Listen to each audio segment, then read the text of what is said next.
Hello everyone, welcome to Taiwan Bar.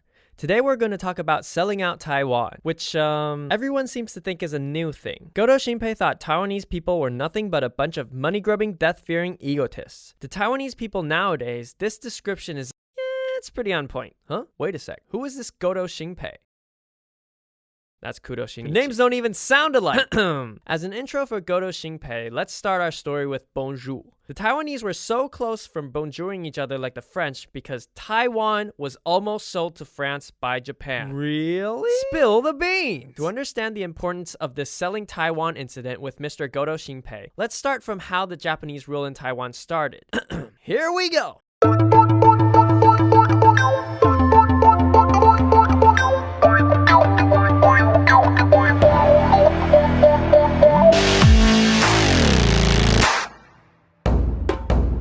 In 1895, Japan took over Taiwan according to the Treaty of Shimonoseki, but couldn't handle Taiwan's crimes. All the armed resistances gave the first few governor-generals a big headache. Nogi Maresuke-san once explained, "Governing Taiwan is like a beggar getting a horse. You can't tame it, and it kicks you to this."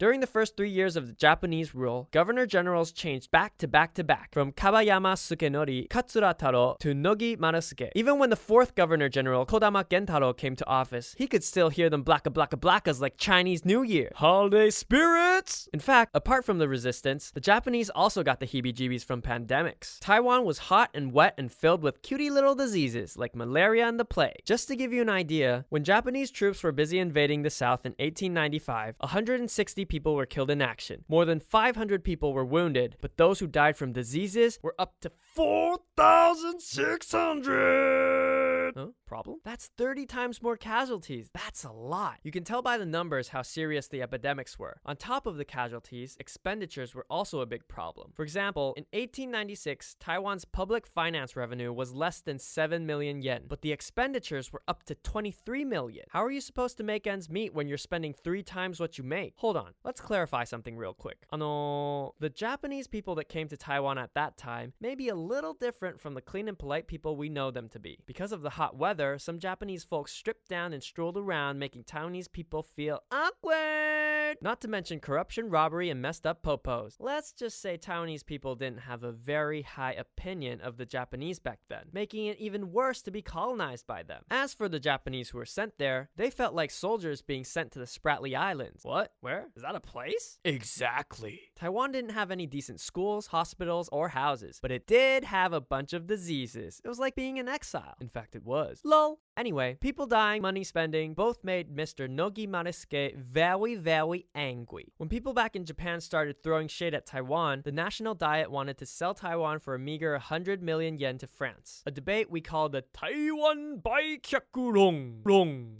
If Taiwan was actually sold to France, we could have ended up eating croissants for breakfast and building Eiffel 101s in Taipei. Just when Taiwan was about to go full bonjour, Kodama Gentaro came to save the day. Bonjour, bonjour. Kodama thought Taiwan had high military value and could serve as a barrier to the south border. "We've already put in so much effort, lost so many people, we cannot sell it." Even though Taiwan is a hard little nut to crack, if we do, Japan could prove to the Western world that it also has what it takes to colonize countries and get the golden ticket to be one of the cool kids. In the end, the Diet decided to give the government one last chance, and Kodama took his right-hand man, Goto Shinpei, to Taiwan. But at that time, Kodama was also the minister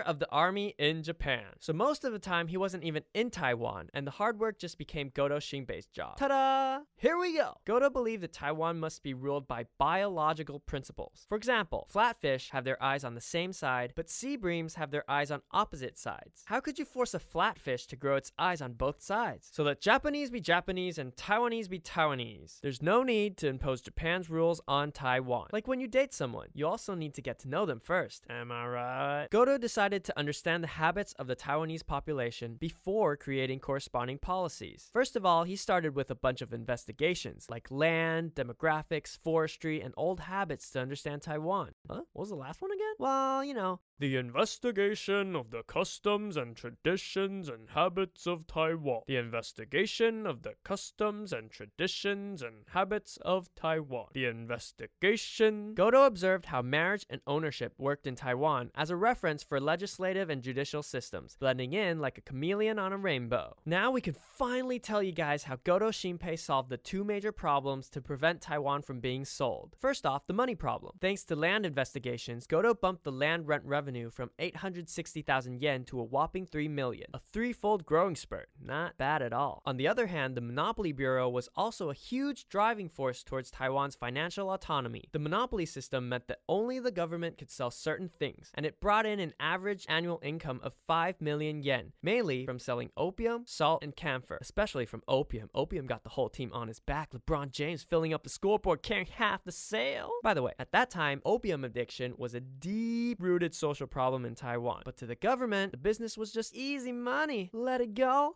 Hell no. Anyway, Goto Shinpei finally made Taiwan economically self-sufficient. What about the public safety problem? Goto sent a cajillion cops, like a lot of cops, like an ant army of cops, along with community-based watch systems and local militia to protect the world from devastation. But Taiwan paid a high price for this so-called peace. Taiwanese people lived under police surveillance. Common folks had to call the police sir. Parents threatened their kids by saying the cops are coming, and just by seeing the police, everyone wet their pants. Later on, Goto proclaimed the Bandit Punishment Ordinance, giving the police even greater power. More than 5,900 people were arrested, and more than 3,200 of them were executed. You can probably guess that the Taiwanese people were pretty well behaved after that. Alrighty, now you can probably understand a little bit more about how knock it off! How Goto Shinpei prevented Taiwan from being sold to France. To sell or not to sell. Japan weighed its options rationally from a colonial perspective, but also with a romantic touch to prove itself to Western countries. Anyhow, when we look back at specific parts of history, avoiding emotional judgments is really important for us to get closer to the truth. If Taiwan was actually sold to France, what would our lives be like now? If you still think this is an easy question to answer, well, we just wasted 10 minutes. Okay, after all that talking, I'm a bit thirsty. Let me drink this sake and we'll see you next time. Bye! If you like this video, don't forget to leave a like, comment, and subscribe. If you want to support us even more, you can visit our website and check out our crowdfunding options to let us make more of these videos. Until next time, see ya!